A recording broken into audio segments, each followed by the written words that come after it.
Terra Firma, once upon an eruption. Once upon a time ago, scientists believed that the geographic basins and continents were fixed, aka stay in one place. Over the past few decades, we've managed to acquire vast amounts of data that have now drastically changed our understanding of the nature and the workings of our planet, including the land we roam today. This profound reversal of scientific understanding is known as the scientific revolution.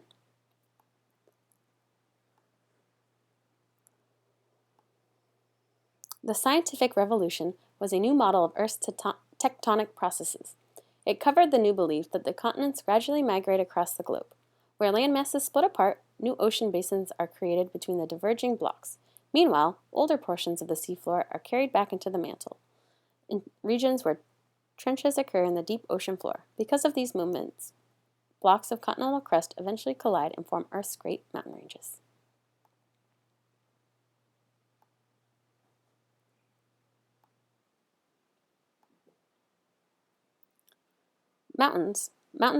Earth is made up of plates. The plates pushing against each other cause pressure, forcing the land upward. There are 5 basic kinds of mountains. One being fold mountains.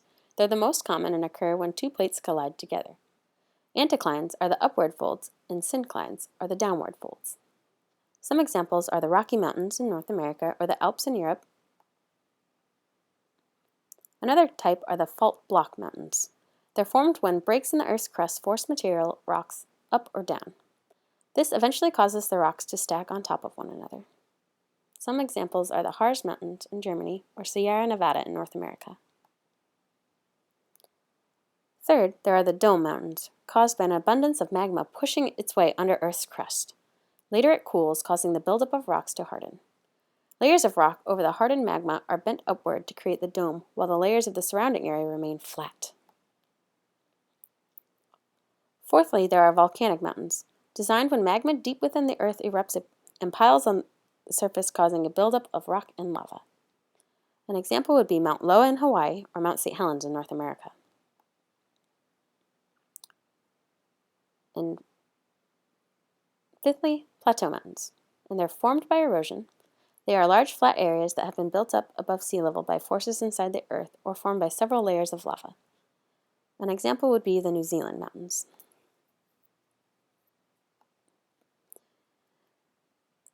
The revolution began as a proposal by Alfred Wegener called the continental drift theory in 1915. He suggested that a supercontinent, he called Pangaea, once existed. Following his proposal, he hypothesized that about 200 million years ago, the continent started breaking into smaller continents, which then drifted to their current positions.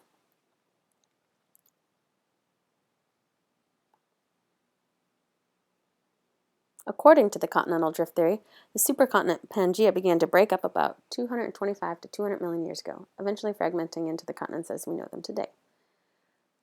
It started as Pangaea and slowly made its way into the Triassic, where they named it Larissa and Gondwanaland.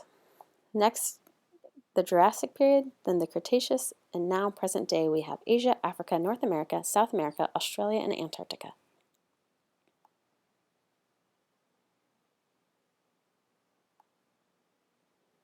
Alfred's concept of continental drift was based on the evidence he found at the margins of continents.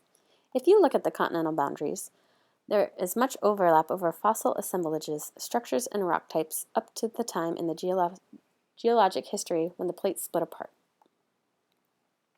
If you look at the glacial deposits from the past, before they split, there is also overlap.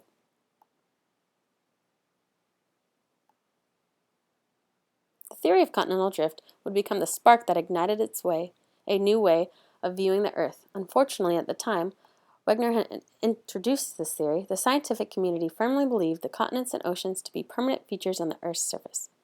In turn, his proposal wasn't well received. Despite the fact that it seemed to agree with the scientific information available at the time, a fatal weakness in Wegener's theory was that it could not satisfactorily answer the most fundamental question raised by his critics. What kind of forces could be strong enough to move such a large masses of rocks over such a great distances?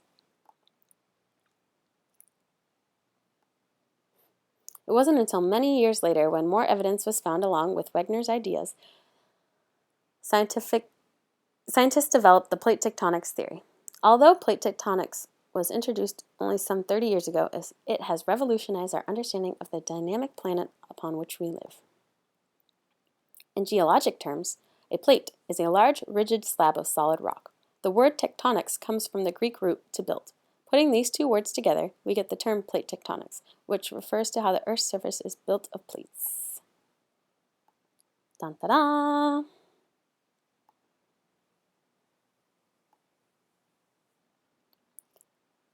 The theory has unified the study of Earth by drawing together many branches of the earth sciences, from paleontology, the study of fossils, to the seismology, the study of earthquakes. It has provided explanations to questions that scientists have speculated upon for centuries, such as why earthquakes and volcanic eruptions occur in very specific areas around the world, and why great mountain ranges like the Alps and Himalayas are formed.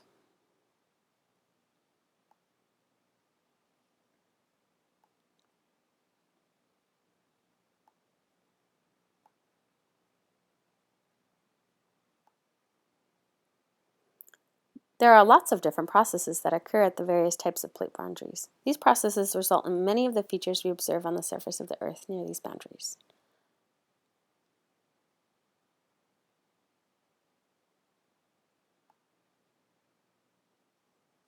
When the continents split apart, scientists devised a theory for the mechanism of the plate movements and how they came to be where they are at today. Ocean floor provided a great deal of evidence about the mechanisms of the plate movement, and also provided some of the most compelling evidence in the support of plate tectonics. For reasons that are not completely clear, the magnetic field of the Earth periodically reverses itself. When the field is normal, the magnetic pole is roughly coincident with geographic north.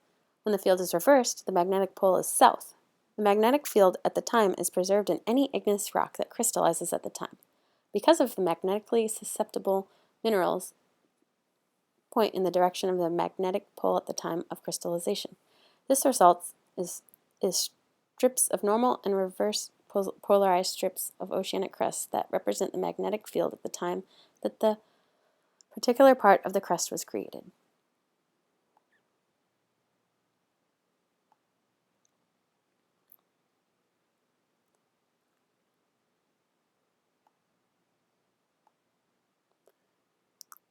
As you can see, over the years, how different the magnetic field intensity varies.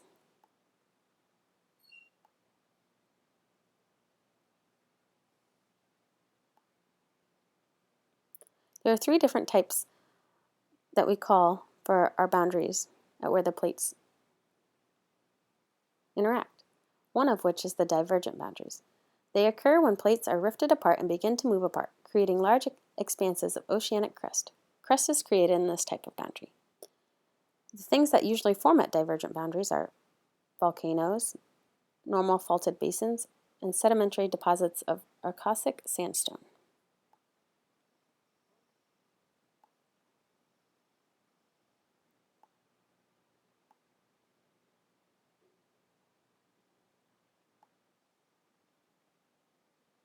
Another one of the boundaries is called convergent boundary.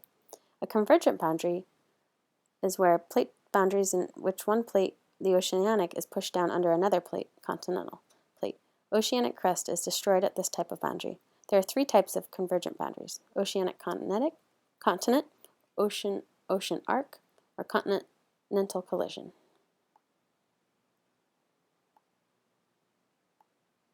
And lastly, there's a transform boundary.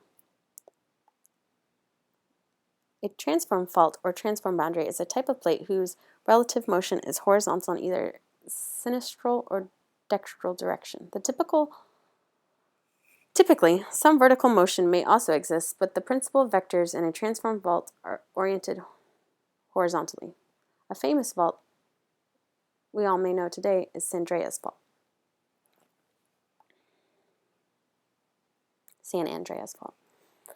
Knowing the different types of volcanoes and what to expect allows us to get close to a few and marvel at the power of Mother Nature. The evolution of the continental drift theory to today's plate tectonics theory has helped us understand the land we live on so that we can not only enjoy the beauty of Mother Nature, but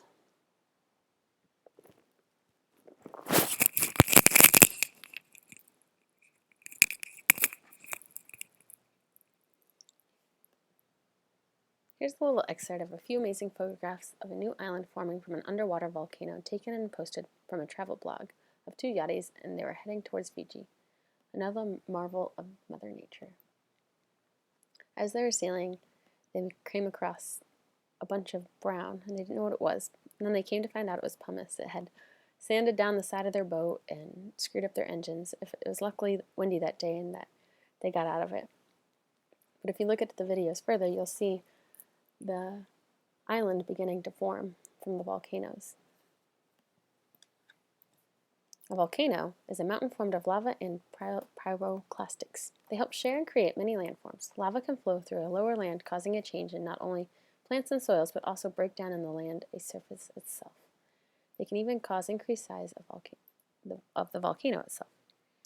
Even exploding magma can cause damage miles away. Lava cools over time to create rocks and later breaks into fertilizer, creating new growth. Beginning and end. But also this theory can help us monitor hotspots and somewhat prepare for the natural disaster she has in store for us. Here's a video of some earthquakes from around the world. And the map is of all the different hotspots where earthquakes are usually caused. You can thank National Geographic for this awesome video.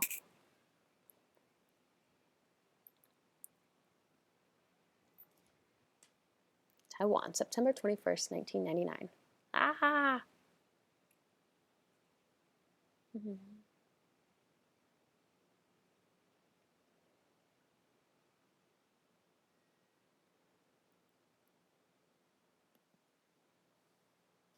An earthquake is the vibration of Earth produced by the rapid release of energy, which is plates rubbing together or the collisions within one another.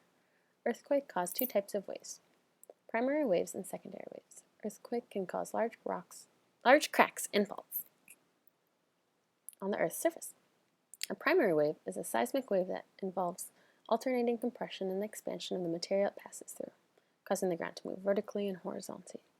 Secondary waves are seismic waves that involve oscillation or perpendicular to the direction of the propagation.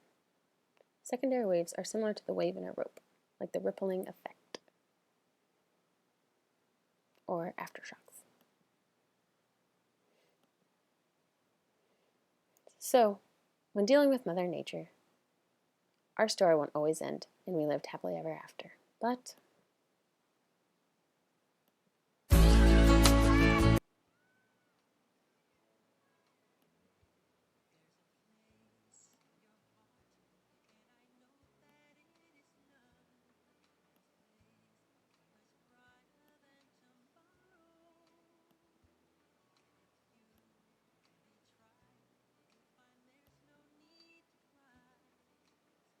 with our advanced research in science and technology mixed with our resilient human nature to come together and help one another, we can continue to prepare and recover for the disasters we will face caused by the earth we walk on today.